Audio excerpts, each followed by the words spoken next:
Hello दोस्तों, स्वागत है सभी का आज की इस ऑनलाइन क्लासेज में।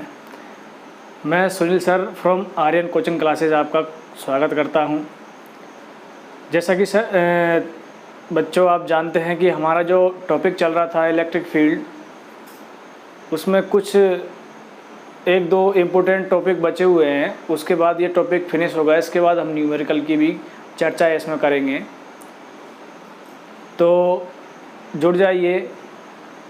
जितने भी बच्चे हैं, जितने भी स्टूडेंट हैं, जितने भी मित्र हैं, अगर आपके पुराने वीडियो या पुराने जो क्लासें हैं आप तक नहीं पहुंच पाई हैं, तो आपको चैनल को सब्सक्राइब कीजिए, लाइक कीजिए, बेल आइकन को प्रेस कीजिए। आगे आने वाली जितनी भी कक्षाएं और पुरानी जितनी भी कक्षाएं आप उनको देख पाएंगे। तो चलिए आज का जो टॉपिक है हमारा उसको स्टार्ट करते हैं। एक समान विद्युत क्षेत्र में विद्युत द्विध्रुव जो है उस पर बलागुण की गणना करनी है। Torque in a dipole in a uniform electric field. इसमें आप देखिए, जैसा कि आप देख पा रहे हैं, एक आपके पॉइंट ए और बी है जिस पर आपके माइनस क्यू आवेश है बिंदु ए पर, और बिंदु बी पर आपके प्लस क्यू आवेश रखा हुआ है। इस विद्युत द्विध्रुव के मध्य की जो दूरी है वो कितनी है? 2L है। बिंदु ए और बी पर लगने वाला जो बल है F बराबर QE, उसमें बिंदु बी पर या प्लस क्यू आवेश के कारण जो लगने वाला बल है उसकी डायरेक्शन आपकी ये है विद्युत क्षेत्र की दिशा में। आपके एक समान रूप से विद्युत क्षेत्र जिसकी दिशा क्या है? आपके लेफ्ट से राइट की ओर। इसमें आप देखेंगे कि प्लस क्यू आवेश के कारण विद्युत जो बल है आपके, उसकी दिशा क्या रहेगी? विद्युत क्षेत्र की दिशा में, इस डायरेक्शन में। जबकि आप देख पाएंगे कि माइनस क्यू आवेश के कारण जो बल है उसकी दिशा क्या रहेगी? जस्ट इसके विपरीत है। दोनों की दिशाएं, दोनों जो बल हैं लगने वाले बल परिमाण में दोनों समान हैं, परंतु दिशा में कैसे हैं? दोनों विपरीत है। इसका अर्थ ये हुआ कि ये जो इलेक्ट्रिक डिपोल है इस पर एक आघूर्ण बल कार्य करेगा जो इसको विद्युत क्षेत्र की दिशा में लाने का प्रयास करता है। एक बल आघूर्ण कार्य करता है, इस बल युग्म का एक आघूर्ण बल कार्य करता है जो इसको मूवमेंट के द्वारा आपके विद्युत क्षेत्र की तीव्रता की दिशा में लाने का प्रयास करता है, जिसकी हमें गणना करनी है। तो जिसमें आप देखिए कि बिंदु बी से या प्लस क्यू आवेश से इसकी परपेंडिकुलर जो डिस्टेंस है वो मैंने लिए आपके BC। तो बल युग्म के कारण लगने वाला जो बल आघूर्ण है वो कितना होगा? बल युग्म के कारण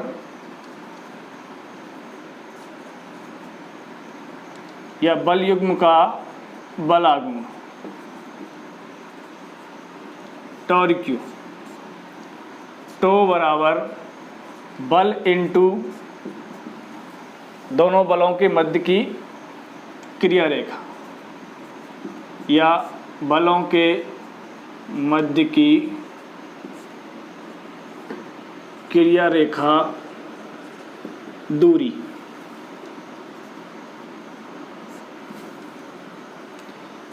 टो बराबर कोई सा भी एक बल यानी QE इंटू बलों के मध्य की डिस्टेंस जो है आपके परपेंडिकुलर डायरेक्ट आपकी क्या है? BC।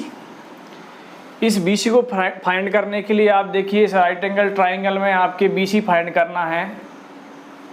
तो इन ट्राइंगल ABC आपके ये जो साइन थीटा है वो किसके इक्वल होगा? Sine theta is equal to, अच्छा यहाँ पे आप देखिए ये जो आपके आघूर्ण है इसकी जो डिफ्रेक्शन है वो थीटा है। यानी ये जो आपके इलेक्ट्रिक डिपोल रखा हुआ है ये विद्युत क्षेत्र की दिशा से कितने एंगल पर रखा हुआ है? थीटा एंगल पर रखा हुआ है। तो इसमें आप देखिए ट्राइंगल ABC में साइन थीटा बराबर लंब बटे कर्ण यानी BC अपॉन AC। यहाँ से आप BC फाइंड करेंगे तो BC is equal to AC sine theta. AC आप देखिए यहाँ से AC कितना है? 2L। तो BC is equal to 2L dot sine theta. ये वैल्यू आप यहाँ पुट करेंगे तो tau is equal to Q dot E या Q E into 2L sine theta, या आप इसको अरेंज करेंगे तो Q dot 2L dot E sine theta, ये ऐसे लिख सकते हैं। यहाँ पर आप देख पा रहे होंगे कि Q इंटू 2L हम पढ़ चुके हैं, momentum of electric dipole P vector is equal to Q dot 2L, ये होता है। तो ये आपके बला गुण tau is equal to P dot E sine theta.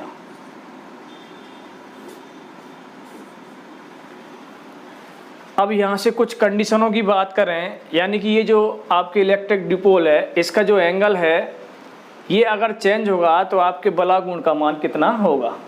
तो कुछ स्पेशल कंडीशनों की बात करें, स्पेशल कंडीशन।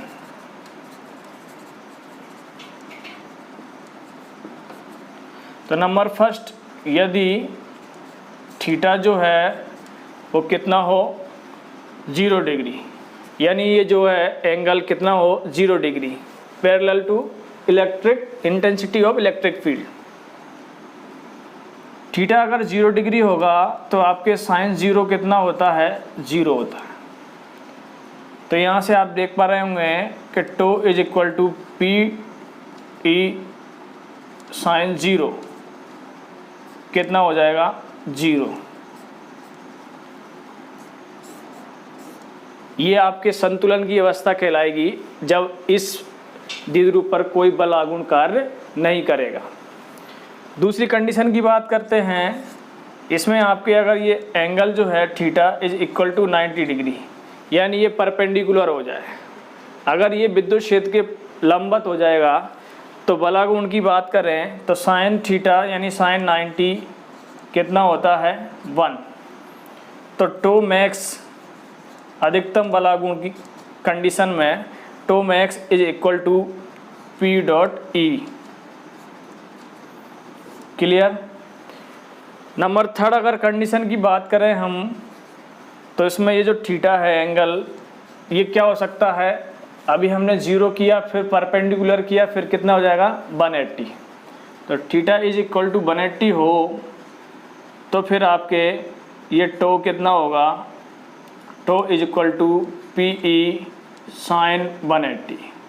साइन 180 कितना होता है 0 होता है, तो टो इज इक्वल टू 0, यानी ये अस्थायी संतुलन की अवस्था होगी। अब बात करते हैं कि यदि यहाँ आपके इस कंडीशन में देखिए कि E कितना हो 1 हो, अगर E का जो वैल्यू है वो 1 हो जाए तो tau max is equal to P। अर्थात इसका मतलब ये हुआ कि एकांक विद्युत क्षेत्र में विद्युत क्षेत्र की तीव्रता 1 हो तो एक समान विद्युत क्षेत्र में रखे हुए विद्युत द्विध्रुव का बल आघूर्ण द्विध्रुव के आघूर्ण के बराबर होगा। अब इनसे संबंधित ये जो चैप्टर था इलेक्ट्रिक फील्ड, इससे रिलेटेड हम कुछ न्यूमेरिकल की बात करें तो जैसा कि फर्स्ट न्यूमेरिकल है आपके है हमारा, वायु में एक दूसरे से 30 सेंटीमीटर की दूरी पर रखे दो छोटे आवेशित गोलों पर क्रमशः आपके चार्ज है 2 × 10⁻⁻7 कूलाम एंड 3 × 10⁻⁻7 कूलाम आवेश, उनके बीच कितना बल होगा ये हमें फाइंड करना है। तो आप देखिए सॉल्यूशन, यहाँ आप देख लीजिए कि Q1 आपके दे रखा है 2 × 10⁻⁻7 कूलाम, ये आपके Q2 दे रखा है 3 × 10⁻⁻7 कूलाम। दोनों के मध्य की जो डिस्टेंस है वो दे रखी है R is equal to 30 centimetre, इसको आप चेंज कर सकते हैं 0.30 मीटर। क्लियर। हमें फाइंड क्या करना है, दोनों में या दोनों के बीच कितना बल होगा, तो F फाइंड करना है। We know that according to Coulomb's law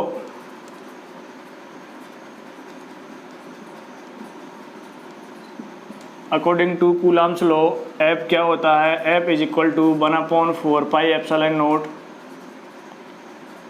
Q1 Q2 upon R square. दो बिंदु आवेशों के मध्य लगने वाला बल कितना होता है, 1/4 pi epsilon naught Q1 Q2 upon R square. यहाँ से आप वैल्यू पुट करेंगे तो ये आपके कितना हो जाएगा, एफ इज इक्वल टू, ये जो वैल्यू है आपकी इसकी वैल्यू कितनी होती है, we know that 1/4 pi epsilon naught is equal to 9 into 10⁻⁹। ये वैल्यू आप यहाँ पुट करेंगे तो 9 into 10⁻⁹ into 2 into 10⁻⁻7 into 3 into 10⁻⁻7 divide by R square. R square यानी 0.30 मल्टीप्लाई 0.30। यहाँ से आप इसको सॉल्व करेंगे तो यहाँ से देखिए ये पॉइंट कैंसिल करेंगे दोनों, तो ये दोनों पॉइंट कैंसिल करेंगे, 10 की पावर कितना आ जाएगा, 2 आ जाएगा। 3 3 जा ये 9 कैंसिल, 10 की पावर 2 और 10 की पावर 9 प्लस का है, टोटल मिला के 10 की पावर कितना हो गया 11, और ये 10 की पावर -7 और 10 की पावर -7 कितना हो गया, 10 की पावर -14 और 10 की पावर +11 तो कितना बचेगा 10 की पावर -3। डिजिट कितना बचेगा 2 3 जा 6, तो 6 इंटू 10⁻⁻³ न्यूटन कितना बल होगा, F is equal to 6 into 10⁻⁻³ newton. Clear. Next question है, दो समान धातु के गोले जिस पर एक पर चार्ज है आपके +10 कूलाम, एक पर है आपके -20 कूलाम आवेश, इनसे आवेशित करके यदि इनको एक दूसरे के संपर्क में लाकर पुनः क्या किया है, उसी डिस्टेंस पर रख दिया जाए जिस डिस्टेंस पे वो पहले रखे हुए थे, तब दोनों अवस्थाओं में, दोनों कंडीशनों में आपके बल का अनुपात क्या होगा, ये हमें फाइंड करना है। तो देखिए यहाँ आप देखेंगे कि Q1 कितना दिया हुआ है +10 कूलम और Q2 आपके कितना है -20 कूलम। तो फर्स्ट में दोनों गोलों पर लगने वाले जो बल है, फोर्स है, वो कितना होगा, F बराबर 1/4 pi epsilon naught Q1 Q2 upon R square से +10 -20 divide by R square. Equation number आप इसको फर्स्ट मान सकते हैं। अब आप देखिए यहाँ एक कंडीशन दी हुई है कि एक दूसरे को संपर्क में लाकर, जब हम दो गोलों को, मैंने आपको समझाया भी था इस टॉपिक में कि जब हम दो गोलों को एक साथ संपर्क में लाते हैं तो संपर्क के कारण आवेशन जो आवेश है, जो चार्ज है, वो डिस्ट्रीब्यूट हो जाता है इक्वल पार्टिकल्स में, यानी दोनों आवेशों पर समान चार्ज हो जाएगा। तो संपर्क के समय each charge of each particles कितना होगा, वो आपके होगा Q1 Q2 upon 2, Q1 plus Q2 upon 2 आप यहाँ फाइंड करेंगे तो -10 +10 प्लस -20 डिवाइड बाई 2। यहाँ से आप देखेंगे तो कितना कूलम चार्ज हो जाएगा, एक पर कितना कूलम चार्ज, -5 कूलम। बिकॉज संपर्क में आपने क्या किया, दोनों को जब संपर्क में लाए तो दोनों आवेश में आपके अधिक आवेश से कम आवेश की ओर आपके आवेश का स्थानांतरण होगा, दोनों आवेशों पर समान आवेश वितरित हो जाएगा। तो प्रत्येक पर कितना कूलम आवेश, -5 कूलम आवेश। तो अब इन दोनों को फिर से पुनः उसी दूरी पर रख दिया जाता है तो लगने वाला बल कितना होगा, तो वो लगने वाला जो बल है वो होगा F' is equal to 1/4 pi epsilon naught -5 Q1 Q2 upon R square. Equation number 2। अब हमें फाइंड करना है बल का अनुपात, रेशो। तो रेशो के लिए क्या करें आप, divide by equation 1 divide by 2 यानी एफ अपॉन एफ डैश। यहाँ से आप फाइंड करेंगे तो जो इक्वल क्वांटिटी है वो तो आपके क्रॉस हो जाएगी, कट जाएगी, तो क्या बचेगा आपके 10 minus 20 divide by -5 -5, R square से आर स्क्वायर भी कैंसिल हो जाए। इसको जब आप सॉल्व करेंगे तो आप देखिए यहाँ से जो माइनस का जो साइन आएगा वो आपके एंटी डायरेक्शन को शो करेगा, बट अगर क्वांटिटी की बात करें तो 200 डिवाइड बाई 5 5 जा 25 से कैंसिल होगा, ये 1 टाइम, ये कितने टाइम 8 टाइम, तो क्या आया 8 डिवाइड बाई 1। तो ये जो एफ रेसो एफ डैश है वो कितना आया 8:1। क्लियर। नेक्स्ट क्वेश्चन है आपके भुजा ए वाले एक समबाहु त्रिभुज के शीर्ष ए और बी पर समान परिमाण के आवेश रखे हुए हैं। त्रिभुज के बिंदु सी पर आपके विद्युत क्षेत्र का परिमाण आपको ज्ञात करना है। क्योंकि ये समबाहु त्रिभुज है तो बिंदु बी के कारण और बिंदु ए के कारण, यानी बिंदु ए और बी पर जो चार्ज रखे हैं प्लस क्यू आवेश दोनों पर इक्वल चार्ज हैं, उनके कारण लगने वाले जो विद्युत क्षेत्र की तीव्रता है उसकी डायरेक्शन क्या होगी। तो देखिए इसके कारण इस पर विद्युत क्षेत्र की तीव्रता की डायरेक्शन क्या होगी ये, और इस आवेश के कारण लगने वाले विद्युत क्षेत्र की तीव्रता की दिशा क्या होगी ये डायरेक्शन। सपोज कीजिए ये क्या है E1 वेक्टर है और ये E2 वेक्टर है। दोनों के मध्य की डिस्टेंस की बात करें तो आप देखिए ये इक्विलेटरल ट्राइंगल है, each angle are equal and 160। तो ये एंगल अगर 60 डिग्री का हुआ तो ये एंगल भी कितने डिग्री का होगा 60 डिग्री का। Then finally theta is equal to 60 degree. तो दोनों के मध्य का जो परिणामी होगा वो बिंदु सी पर परिणामी ज्ञात करना है आपके।